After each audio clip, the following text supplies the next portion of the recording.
anticiper. Si vous voulez que ce soit crédible, vous arrivez là sur l'espace de la scène, sur ce qu'on appelle un plateau. Commencez à être votre personnage en coulisses. Là, c'était le cas. Vous avez vu, c'était arrivé tout de suite. C'était vivant. Ça l'a été aussi pour les autres qui sont passés.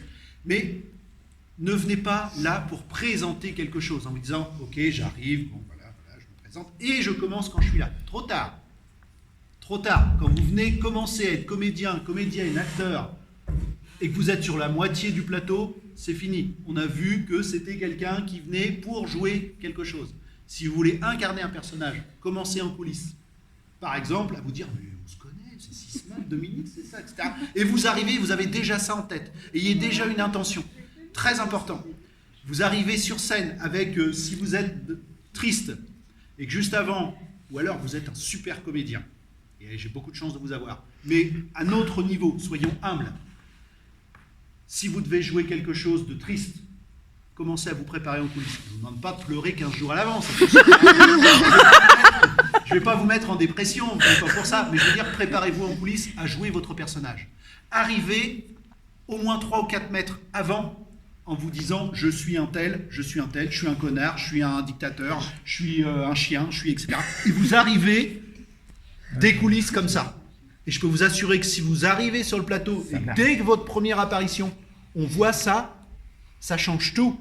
Ça change tout. Comme je le dis régulièrement aux autres années, ceux qui font des concours d'art dramatique, qui veulent passer les grandes écoles d'art dramatique, ils ne vous jugent pas sur les 4 ou 5 minutes que vous venez présenter une scène, ils vous jugent, et ça ce sont des vrais jurys au cours Florent qui me l'ont dit, qui venaient pour nous dire, vous savez, vous ne faites pas chier à prendre la scène pendant 5 minutes. Hein. Au bout de 5 minutes, on ne l'écoute même plus la scène. C'est les 10 premières secondes qui comptent.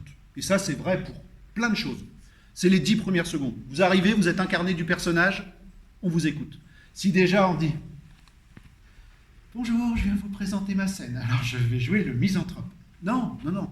Arrivez, vous êtes le misanthrope. Arrivez, vous êtes Richard III. Arrivez, vous êtes les Deschiens. Arrivez, vous êtes Louis de Funès. Je ne sais pas. Mais soyez ça déjà en coulisses. Je vous assure que ça change tout quand le public vous voit arriver. Soyez incarné avant. Pensez à travailler le personnage.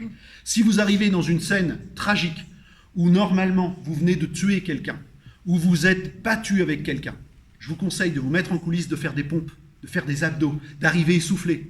Quand on arrive essoufflé et qu'on vient de jouer normalement une scène de tragédie, on y croit beaucoup plus que si on joue l'essoufflé. On a des choses faciles à faire en coulisses. Il suffit de se crever. Hein.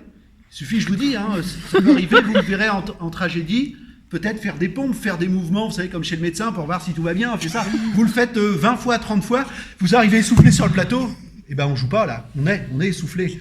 On vient de vivre quelque chose de tragique, et ça se sent sur le plateau tout de suite. Allez, 2 autres.